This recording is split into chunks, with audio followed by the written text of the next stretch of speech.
dice. You never know if it could change your life. Take a chance, you're neither wrong or right.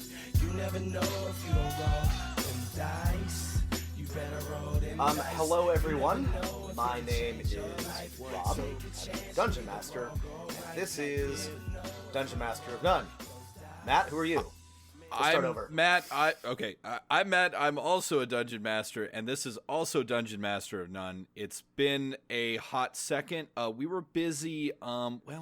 We decided to do a reboot of the podcast. We felt like it was getting a little stale, so we're going rebooting. Is it going to be dark and gritty? Is there going to be cuss words this time? No. I think we should appeal to a more genteel audience. I think that our radical approach to dungeon mastering has turned off some people. So This is now Dungeon Master America, and you and I are the fine centrist, data-driven, means-tested dungeon mastering. That's right. We are going to make sure that only the right people have access to D&D, and none of the wrong people have access. Before we want to walk back a previous statement, we've said Dungeons & Dragons role-playing games are for everyone, right? They're for everyone who can, one, afford it, and two... What we want is for everyone to have access to Dungeons & Dragons. Access. Right. Not for all, just access. Choice, right? Different levels. So we are introducing a Dungeons & Dragons Bronze plan, followed by a Dungeons & Dragons Silver plan, and of course a Gold and Platinum plan based on your ability and desire to pay. We have a package for everybody. Just whatever sounds good to you. I mean, we've taken a lot of tips from the healthcare industry, right? Now I'm imagining all these monsters, Etna, Cigna, they're basically evil gods, right? Those are good names for evil gods in your campaign. Oh, for sure. Etna, Cigna, the all-consuming. Kaiser Permanente is a great name for some kind of, king of all healthcare gods. Anyway, we're very sick. Our podcast is sick. Please help us. Our podcast is dying. Yeah. So there was a hurricane. Some things happened. We're back now. We're going to try tropical depression. Tropical. That's right. It wasn't actually a real hurricane. We're gonna get back on track. Yeah. We've reached a really cool point where tropical depressions own us so hard. So hard. On the day of the international climate strike, I was too owned by climate change to go strike. Yeah. Anyway, let's talk about Dungeons & Dragons. We have 3 new sets of subclasses since we've last talked from Unearthed Arcana. We've got some letters. We've got some magic items. Arcana, that's right. Yeah. We have some pretty exciting things to take a look at. Yeah, let's start with our Unearthed Arcana. Matt? It's been a while since D&D has refreshed its subclasses. I'm excited to get back on this pointless subclass building train. Bard and Paladin. Yeah, let's talk some subclasses. So there's 2 new subclasses, one for the Bard and one for the Paladin. The Bard one is, I'm interested for your take on this, it's a eloquence Bard. It's a Bard that speaks at people. Well, you know that I love this, right? You know that this is my favorite. You were just talking about this style right before it came out. Of Bard. However, you may be surprised to find that I don't necessarily love this. And there are some things that I like about this. Here's the problem with building subclasses. The Bard at 3rd level gets an ability that is useful usually in combat and for making all kinds of rolls. The Bard of Eloquence's first feature is universal speech, which I kind of like. You can talk to any creature, right?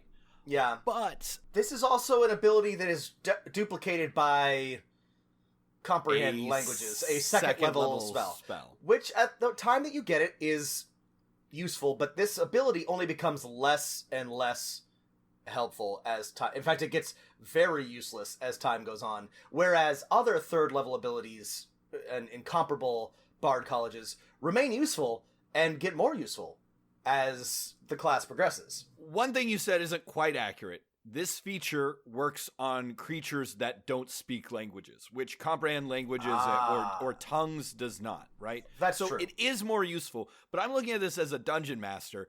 Do you want your players to be able to talk and be really good at reasoning with every single creature? Absolutely not. I already have to spend too much time with my druids talking to grass and houseplants. This is... I know, it's just like... This is just not... it is a neat feature. I can only see this having limited use. And either to annoy the crap out of your dungeon master, or in a specific instance where tongues or comprehend languages might be just as good. I do like soothing words. It's not very interesting, but Calm Emotions is an interesting spell, and I like it, and so giving it as a per charisma ability to the Bard of Eloquence, I'm for. Let me tell you about my least favorite ability, Matt. Since we're just about there. Is it the ability that should have been called Facts Don't Care About Your Feelings? So, Wizards has given the College of Eloquence the ability to own your opponents with facts and logic. Undeniable Logic, the sixth level feature. College of Eloquence feature is called Undeniable Logic. You can spin words laced with magic into a knot of reasoning that can be encouraging or impossible to follow. I feel like this should have been called almost anything but what it was actually called. I will never be able to take this seriously. I can only ever see this being taken by an absolute pain-in-the-ass bard who wants to logic his opponents into submission and forcing me into having tedious arguments as NPCs about, the truth of things. You could have called this anything else. You could have called it searing and soothing words or something, to borrow a title. Now, I actually mechanically kind of like this one. You can basically hurt people with your words or heal people with your words. Yeah. Farther away. It makes it a better healing bard, which I love. Mechanically, it's good. The damage is not great, but it has great combo potential for setting up with a save or die or save or suck spell. And the same, it's got a lot of utility, which I do like. I just wish it were not called Undeniable Logic.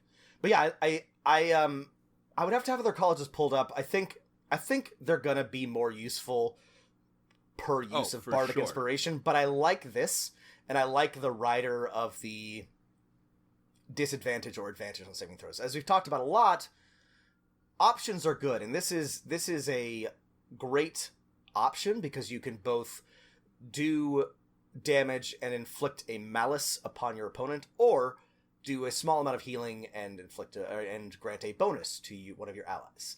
It gives you a lot to do with Bardic Inspiration. The problem the problem with Bardic Inspiration, though, is that it's almost always best just to use it as the base Bard class intends. And I love all these other options. I just find that in most games they don't really get used. The thing is, if you wanted to play a bard who is an orator, take any of the other bard classes and say, anytime I'm performing oration, right? Yeah. Sadly, that is the case. Yeah. I do like the 14th level feature because it allows you to use Bardic Inspiration conditionally on your whole team, which is pretty neat. I think this is a unique ability that doesn't have a lot of... This is a new design space for Wizards, and I like it. Here's the problem is the good abilities are higher level. Yeah. The 2 third level abilities, which are the most important ones for most players and what you should consider as the Dungeon Master, unless you're starting a high level campaign, just suck. Yeah, they're not great. Uninspiring, or they're just not good. And also, I think this is one of the things that we complain about constantly is that Wizards wants to give us a direct, approved by the crunch way to play a bard, an orator bard, but I would just say that your instrument is oration, and that's a problem with the way the game is constructed, in that you have to have an instrument, the rules as written. So this just, yeah. But Rob, there plucking at the heartstrings to appeal to the emotions of entire audiences. Get it? This also steps on the College of Glamour, which is also a, manipulate your emotions type of bard. One's inspiring, one's sneaky. Yeah. This could be redone. I like the idea. I'm a fan. The third level abilities are not great, and undeniable logic is just setting yourself up for some upsetting conversations with your players. All right, the Paladin subclass is... Let's talk about the Oath of the Bro. I'm so excited for... Chad Paladin. Chad 2.0. Paladin. What, Rob, what if we took the chattiest class and we added a little more Chad? What if we wanted to make it possible to be Logan Paul the Paladin? Because that's what's happened here. Yeah, so... I love the tenets, right? Paladins get sort of fun flavor tenets, and the tenets are basically like inspirational Instagram things, they right? Really are. Actions over words. Hey, find out who your real friends are. Tests. Embrace your destiny, bro. Listen, is just... I want to play a Paladin like this who never fails, right? Yeah. Obviously, he or she fails many rolls, but, bro... They didn't fail. That was Did it just really fail? Test. Or was I just succeeding in a different way? Did I just learn? I learned something about myself. This is the fact that I got speared by 30 goblins today. This is the Instagram influencer of paladins. I love hone the body. Like raw stone, your body must be worked so its potential can be realized. I do think this is actually kind of funny. Do you lift? I think this is kind of funny because it would be very amusing to play an athlete, bodybuilder paladin, just like an absolute dunderhead. But it also, I can see this just being a huge pain in the ass.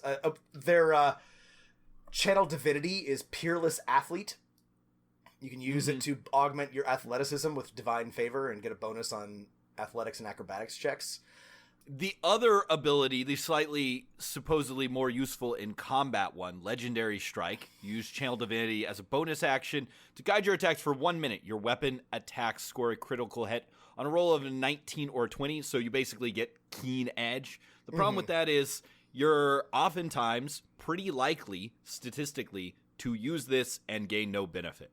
Yeah. Which feels bad, man. Feels bad, man. The thing is, it looks so. I like. Why are we now talking only in? I have shitty internet memes because of this. Matt, I am straight up not having a good time, bro, and it's because of Oath of Heroism. Well, so the idea behind this is, I think they're the Mighty Deed, the 7th level feature, gives you the ability to. This is kind of neat. Grant hit points or frighten enemies every time you score a critical hit or reduce a creature to 0 hit points. It's almost like they designed this one after the 6th level Bard of Eloquence ability. They're like, no, what if we made a thing where you can either use your thing to inflict a malice or give a bonus? Perfect. Yeah, and Let's do that again. I love options, and it seems like they're building this to be a sort of like a crit fishing build, right? You can get crits on 19s or 20s, and every time you crit, you can do a thing. But, as you have correctly pointed out, you're not going to roll a 19 or 20 most of the time. And 10% of the time. For better or worse, there's no more keen weapon ability. You can't really stack critical bonus the way you could in 3.5 or Pathfinder. God, remember when you could crit on a 13 through 20 with like some ancient Egyptian weapon, 4 feats and a spell? I remember at level 1, you could easily crit on a 15 to 20 if you took the right feats and used the right weapon.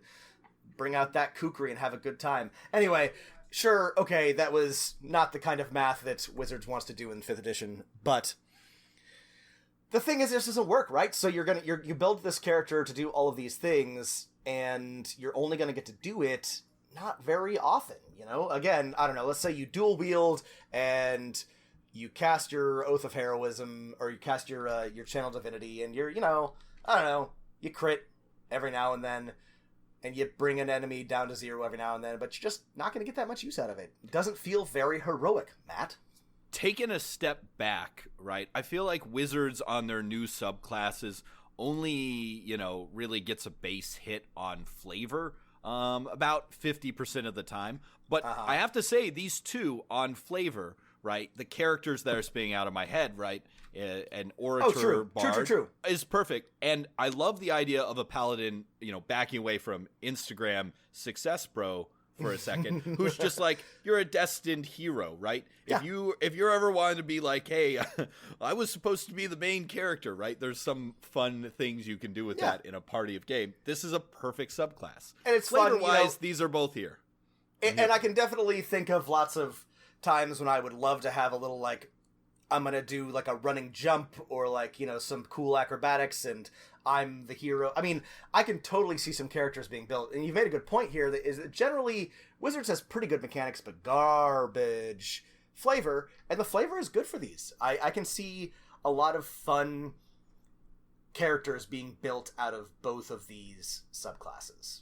These are good. I think if you're a dungeon master, I would let either one of these in my game, right? Keeping in mind that some of the abilities are not as useful. So. I would tell any bard that does the College of Eloquence to use universal speech judiciously and not be a pain in the ass about it. Other than that, I don't see any real problem with either of these subclasses. But that one, again, I already have enough trouble voicing all the animals and plants that we come across, so just please stop. Don't make me voice a rock. Listen, make it fun the first time, and then afterwards remind your players that a squirrel doesn't know what the fuck's going on. That's right. Squirrel doesn't have any answers. Yeah.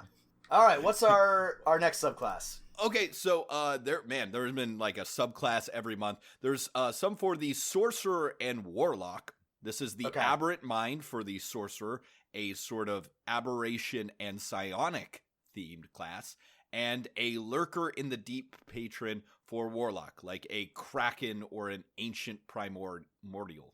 Blech. Well, okay, so what are you thinking about this psionic sorcerer? It's like, ooh, are they never gonna do psionics if they're just fuck it, let's make a psionic sorcerer subclass? That was one of the things that came to mind when I read this, is that they were just, we're not going to do psionics, we're just going to take the good ideas and slap them onto subclasses. It's almost like my idea of just grafting psionic flavor onto the existing magic system is really the only way to fit it into 5th edition without adding a new rules subset, which they seem unwilling to do for probably good reason. So I really like, and this is a consistent... I wish you would recognize my genius, but whatever. You'll pay. I've already praised your classes, Matt. I'm not going to do it every single time. Okay. I do like... You could, though. I do like... I've kept saying this. I like the flavor, right? This is... I like the flavor of the Aberrant Mind, right? A sorcerer with alien influence, right? Elder gods, but the kind that... give you mind powers and also sometimes tentacles. I can see this being the scion of a tentacle-heavy set of subclasses. It is. I can see this being an Aboleth-related sorcerer or a scion of an Aboleth. Actually, if I were going to run an Aboleth game, I'd absolutely put some of these in there and have them serve the great creature. So I love the flavor. I'm not sure... So you get bonus spells. These right? are, yeah. You get a thing that ups your AC, a la Dragon Sorcerer, and you can, cast some of your mental spells, which are mostly taken from the Warlock list, right? Cheaper, very you gain resistance heavy, to psychic damage. And eventually you can, transform your body. Again, similar to the Dragon Sorcerer. Mechanically, there was not anything that was super exciting to me. I was sort of hoping that they might lean in heavier to, the way the Celestial Sorcerer sort of breaks the Sorcerer by giving them healing spells in a fun way. And, we realize that's not that broken. I was hoping that, this one might... get some sort of feature where all their saving throws are intelligence based or something like that. That's obviously too powerful. Or, for example, they can cast their spells without speaking or something like that. Something that really distinguished them as being a mental based sorcerer. Yeah, there's nothing mechanically here that really stands out. Some interesting stuff different from your regular sorcerer, but nothing truly unique. I like the idea behind Warp Reality, but it's just not very powerful. Their 18th level feature. I'm gonna be honest, I never look at features on classes above like 16th level. I know, but I feel like we should discuss them just in case. They're interesting. I know it's never gonna get seen in play, but it... here's the thing about here. this. Revelation in flesh, Sure. The biggest thing they get is the best Warlock spells, right? Which are Arms of Hadar and Hunger of Hadar. True. And while I liked giving the Celestial Sorcerer the, bread and butter cleric spells of healing people, there's something about those, like, big Warlock nukes that I sort of wish would stay with the Warlock and keep it unique. Yeah. So let's, it's good. I like it. It's not very powerful. It is sort of disappointing that this is what we get for Psionics, but I like the Aberrant Mind. Cool idea. I'm a fan. Yeah.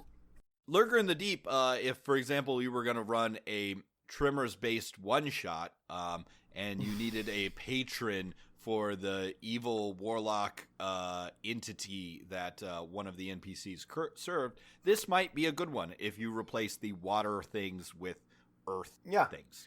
I mean, it's very tentacle-based, which I feel like with any group of nerds is a huge risk, and so I would be very concerned about presenting this subclass to anybody who has ever seen an anime ever, but I like the idea behind it, some of the abilities. The Sahugin's wife.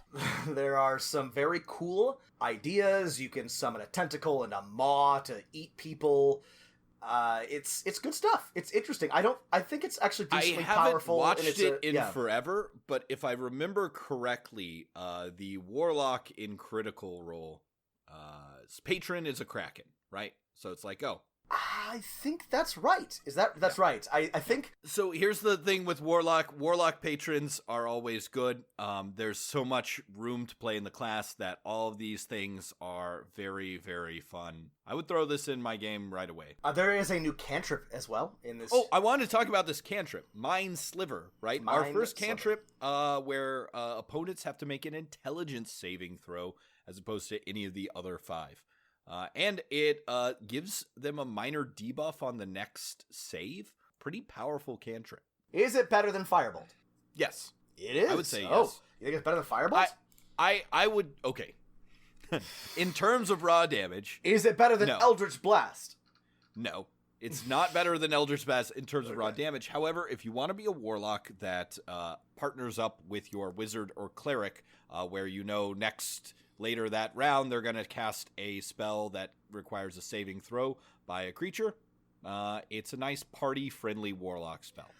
I'm being a little flip about cantrips, but any cantrip that forces an intelligence saving throw is good because any beast or animal or even a lot of like magical beasts are going to be very, very bad at intelligence saving throws. So this is a useful thing to have. I think this is, in fact, beyond useful and fixes one of the perceived bugs in the Warlock class, which is oftentimes they're casting their cantrip, Eldritch Blast, which is often the best move for them to do, and they're not interacting very much with the group in sort of combat situations. Right. This forces them to, in the way that they can set up fun combos by sort of debuffing saving throws for whenever the fighters bull rushing someone, or the cleric is casting a spell that requires a saving throw, the bard's casting charm person on them, etc., etc. Yeah, it's a cool cantrip. I like it a lot. I was being flippant. I think a lot of people are just going to choose raw damage over this, but it is a much more interesting cantrip, and it allows a lot more interaction with the party. It is a good team player cantrip, and it's also just it's cool. It's neat. I think it allows for a different type of caster. So I hope that this makes it into official Wizards material because we're good. Building up enough like Unearthed Arcana subclasses that it makes me wonder in the next 12 months if another Xanathar's style book is on the way, or if these are going to get folded into the Eberron source book coming at the end of the year. Who knows?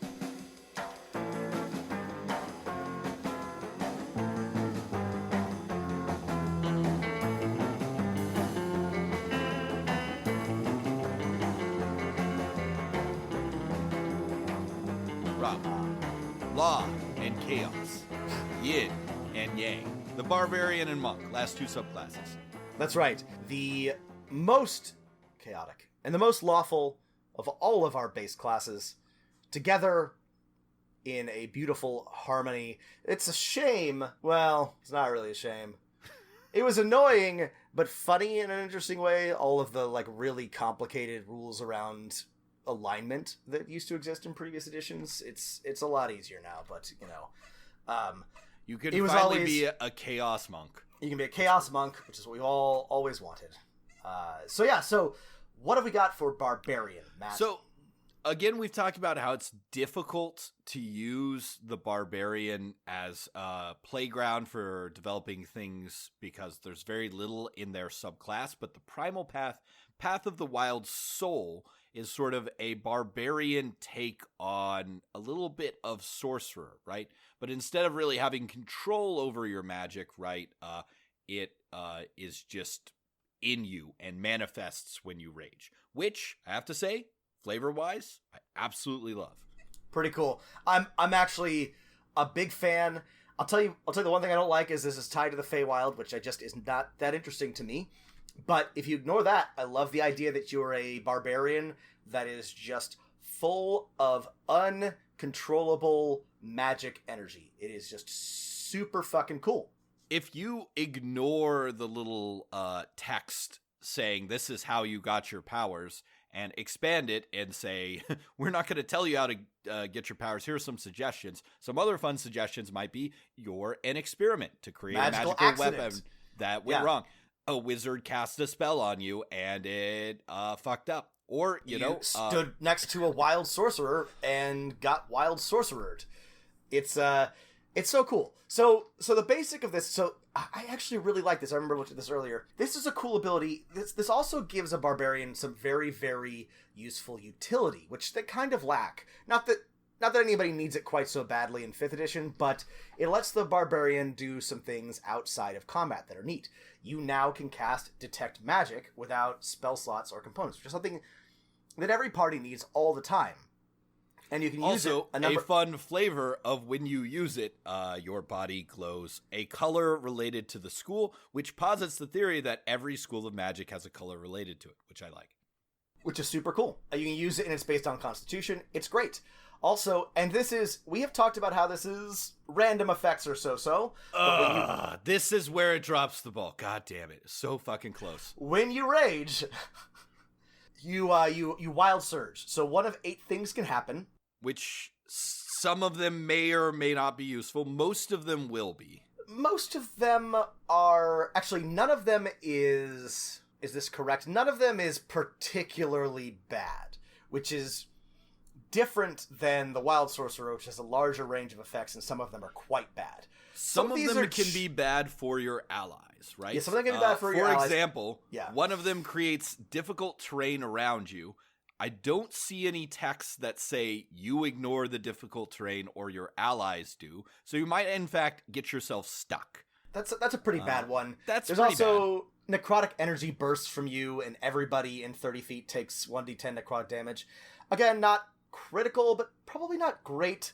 There's also one that teleports you. At third level, could be bad. Could be bad. There's also one that teleports you. Again, this is sort of fun, but also sort of annoying. Some of them are like really like, you shoot a beam of light from your chest. I mean, this is fun stuff, but also I can just see this being more trouble than it's worth. And here's what I would do if I had a player who wanted to play one of these in my campaign. I would say, all right, if I gave you all 8 of these at 3rd level, and every time you rage, you actually got to pick one, that might be a little too powerful. So I would say at 3rd level, pick 2. Every level after that, add a new one. And then you can choose which one you want to do. Right? Barbarians already get limited rages per day. It's not, I don't think, going to be overpowered. The thing about random effects is I like them in theory, but you never know how they're going to work in gameplay. And that's kind of the thing, is that sometimes they may not be very fun at all. So it seems like it's more rolling, which is not great. And also it just introduces a random effect that might or might not be fun, and we wanted to try to maximize for fun. So see, the thing about having players know what their stuff is going to do, not only does it allow them to sort of be more creative and tactical and all those things, it also takes up less time. Not only do you have to roll on the table, right? The player might not be exactly familiar with the effect because there's a lot of effects, and logically, statistically, you might not see an effect for a very long time, and you might forget exactly what it does. That's kind of annoying. Yeah, that's annoying, and you got to keep referencing this table. Not great. I love, again, it's not great. For flavor-wise, I really like the 6th level ability, which allows you to channel your magic into another creature, and you give them a spell slot back. How cool is that? It's also, I think, unique to any D&D subclass. I don't think anybody else can restore spell slots very easily. So you're just so overflowing with magic that you can help your casters out. I think that's neat. Yep. You also take damage because you're a barbarian and everything is, based on you taking damage and you have tons of hit points. But that's also great. I like it. I just think it's neat. Arcane Rebuke, the 10th level ability, is also super cool. If you make a saving throw while you're raging, you just get to nuke somebody with your arcane energy. That's neat. I love it. Good flavor. I actually don't think this is I know we've complained a lot of the Barbarian subclasses are weak. I don't think this is particularly weak. I think it sort of takes a different direction. It won't do as much damage as other subclasses, but it's powerful. It has options. The randomness is a issue, but generally I think it's good. I'm a fan.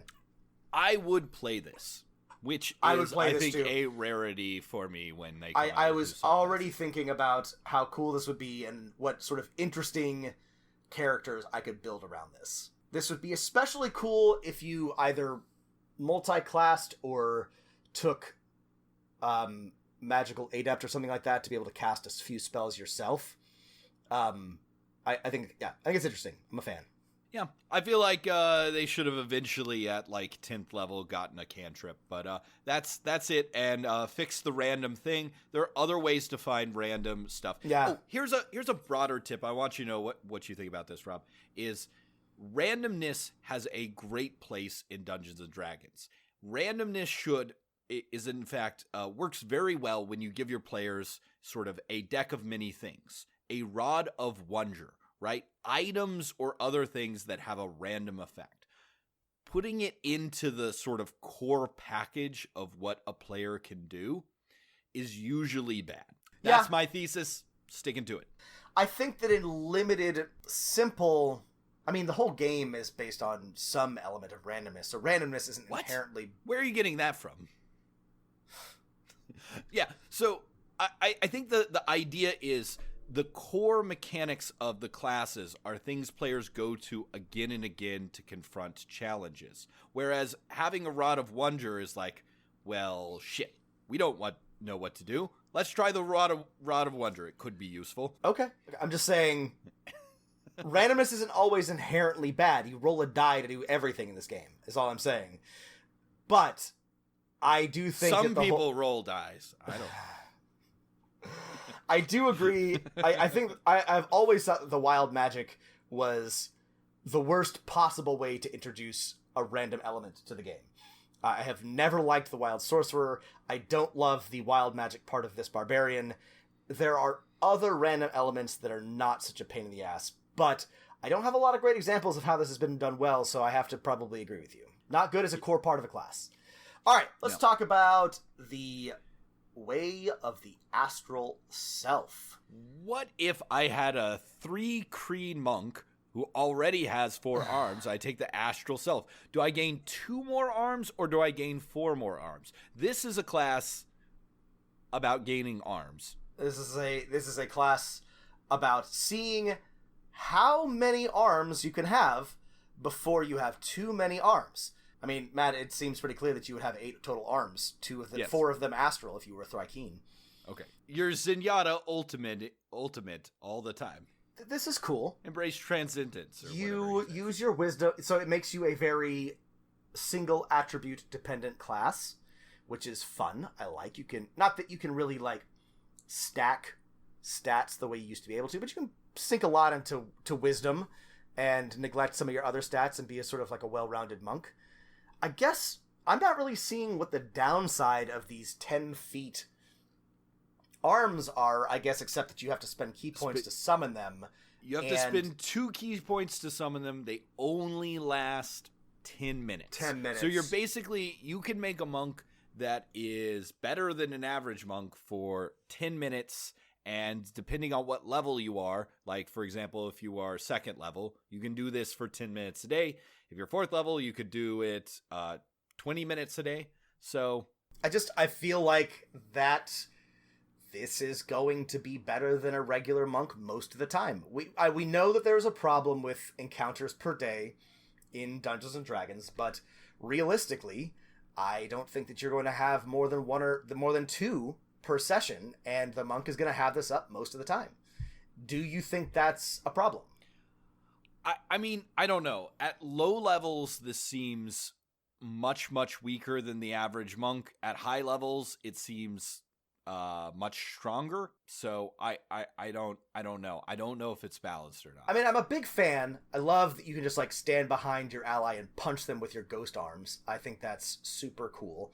I love that you were, using wisdom for everything. All the benefits that you get as at higher levels, which again come too high, but are very cool. I think this is very interesting. I worry that it is going to outshine a regular monk just because of encounter economy. But You're right, though. The 2 key points is a pretty high. That is a pretty high cost, and that means they can't flurry. But for that, I mean, you get the bonus attack action every round. Yeah. You get wisdom in place of strength. I don't know if I like this play It's a Nova style. monk, right? It's a Nova monk. It's meant to really, really excel in 1 combat a day, which is fine. I think of all the classes we've talked about right now, this is the one that needs play testing the most. Actually. Yeah. So I have questions about how this would play. Once again, the flavor is here. If you want to be a monk that like serves the archons and have your arms be, giant angel wings that lash out at your enemies, fuck yeah, do it. Fuck yeah, do it. Or necrotic energy. You could be your angel monk, or I could that's be the your other devil thing is monk. that they'll just like, not much is resistant to radiant or necrotic. That's pretty good. Which is cool. Well, not much is resistant to physical damage. Yeah, that's true. I would like to see how this plays in game. I think it's neat. Again, it's fun. I would play this. I can think of all sorts of interesting astral monks to create. So I'm for this. The thing that made me sad is when I saw the sort of astral theme, right? I immediately think of astral projection, right? Mm-hmm. And you don't get anything like that. You get an astral sight, which is just dark vision, but you don't get, for example, a chance to like sit down and meditate, let your spirit leave your body and wander around or peer into another plane of existence, and that's a missed opportunity. It is. That's a non-combat thing, a fun thing the monk can do, part of the exploration part of the game, and what the fuck? If you're gonna relate to the astral plane, give us some astral projection, please. There is a spell you can use to balance this. It's called, Arcane Sight or Eldritch Eye or whatever, right? It's just give them that at the appropriate level, 1 time per day. Cool. Otherwise, a missed opportunity. Let's see if they can polish this up and play test it a bit before it goes live. I think you're right, though. I think we're probably due for another book of subclasses. Another. I'm jonesing for one. Yeah, I think we're ready. I think they've been pushing a lot lately. Another. What was the last one? Xanathar's has been the only subclass book. You're right. Though there were a couple in the Sword Coast thing. You're right. Sorry, you're right. It is Xanathar's only. So another Xanathar's. I think we're ready. I think we're due. Yeah. So we'll see what happens. Let the subclasses expand. Let the edition bloat. Yes. Give us the bloat. We are ready for the bloat. Let the players create broken combinations. Surrender to the call of the Tome of Battle. Give us another Tome of Battle this time. The Book of Nine Swords beckons adventurers. Okay. D&D can never be reborn until it has died, and the only way to kill it is with the Tome of Battle. 2.0. It's true. This is the only way an edition dies, is just to keep fusing things on top of it until it buckles under the weight of its own just immensity, like a collapses. Big Akira monster dude, right? Yeah, Tetsuo just bulging and becoming increasingly grotesque under his own mass, powerful and yet uncontrollable. All right. Anyway, letters. Tetsuo. Sorry. Okay, we're done.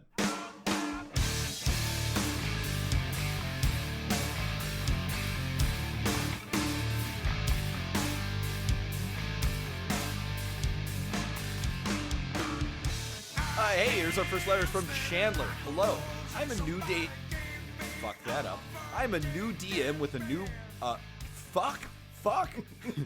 Hello, I'm a new DM with a party of new players. I have been running episodic one-shots with my new players to teach them the rules, learn how to tell stories as a group, and create permanent NPCs in my homebrew world. I want to run a longer campaign. My idea is not unique in that I want a big bad deity that needs to die.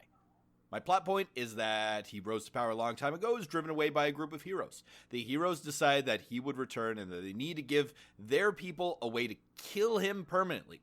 In order to do this, they bound their power and souls to blades. I want the campaign to involve reawakening the power in the blades and killing the big bad with them. I need help building what the specific blade stats and personalities should be, as well as fun ways to reawaken their power. Thank you and keep rolling them dice. Chandler. Well, Chandler, I'm not going to pull punches with you. You're right. That's not unique. However, we're willing to help you anyway. I don't have any problem with a campaign to kill God.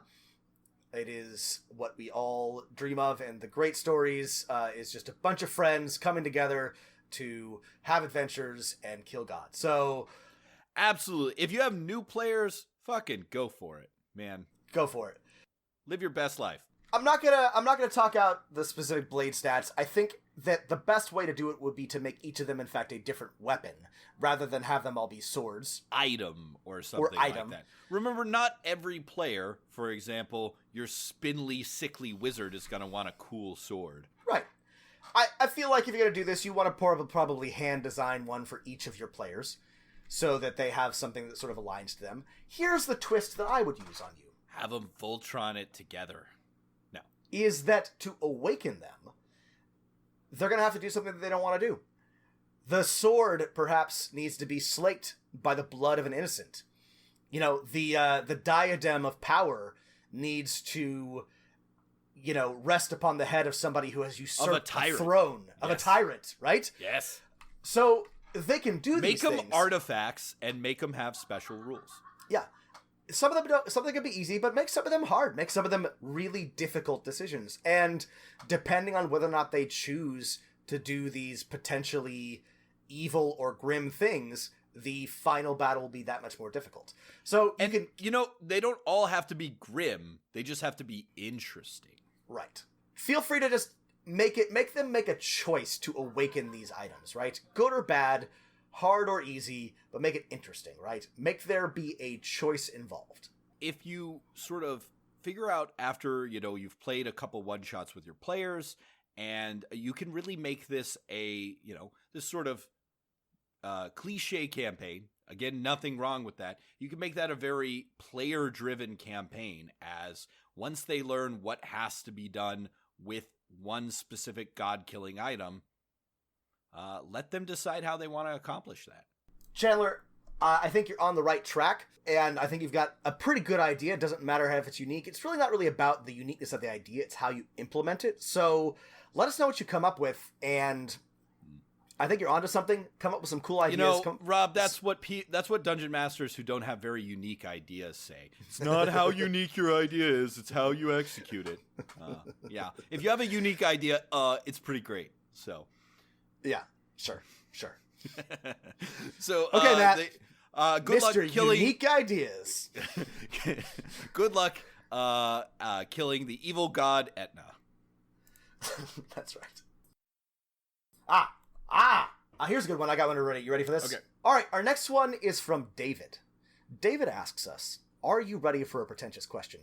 David, I have never been more ready for anything in my entire life. So yes, hit us with your pretentious question. We have years of graduate school just for this.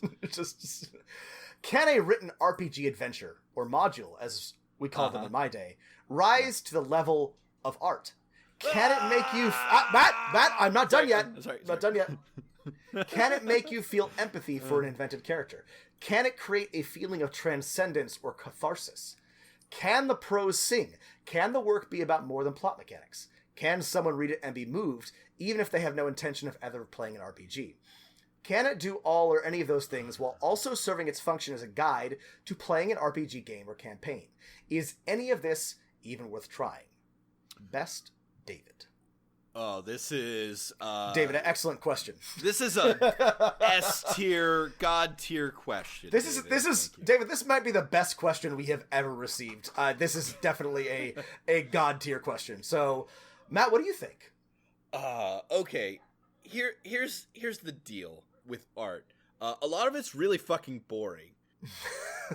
Here's a fun thing about humans is we gain utility, satisfaction, pleasure from lots of activities. One of those activities is play, be it sports, going out playing hoop and stick, just running a race with your friends, or sitting around singing songs together. Right? This is a universal human experience. I don't know. Is sitting around a campfire singing songs art? Kind of. Well, David has asked an interesting question. Play is, I think, I don't know. I think it's play. It's excellent play. David has asked an interesting question. But the written RPG adventure is another question. He's asked an interesting question in that he's asked if, by itself, the module can be art and still be used for play. So, I'm going to go on a limb here, and I'm going to say no. I'm going to say that you could write a RPG campaign book or module that did rise to the level of art, that did have beautiful prose and did have compelling characters and did have, catharsis. But I would imagine that it would be some kind of experimental text, right? That it would take the appearance of an RPG book, but it wouldn't really be playable. Right, like a novel where at the end of it, it tells you to go to different parts of the novel, and it's all jigsawed together, sort of choosing your own sort of like choosing adventure. Fuck off. The highest form of the novel. I think that there could be a way for a particularly clever or talented person to make something that has the appearance of an RPG book, but isn't really playable, but that tells a story. I would think that it would take... He's asking, is it art? As opposed to, can, a RPG adventure be artistic?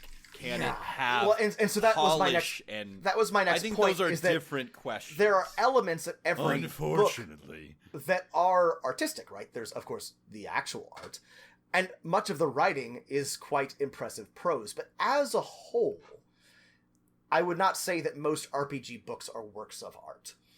So... David, we have failed to answer your question. We have probably made a lot of people angry, and I'm happy with that. I think that's good, and I'm going to leave that here. Please write to us about how upset you are about our opinions, because I can't wait to become the Roger Ebert of D&D. and have everyone be mad at me for saying that RPGs are not art. I've got a deeper question for you, Rob. Can an RPG module rise to the level of fart? I'm not putting that in I'm not putting that in the podcast. All right, everybody. Thank you for listening to our intelligent, pretentious conversation. I've been Rob. I've been Matt. Thank you for listening. If you have questions, please write us at dmofnone@gmail.com, add us on Twitter at dmofnone, and keep rolling them dice.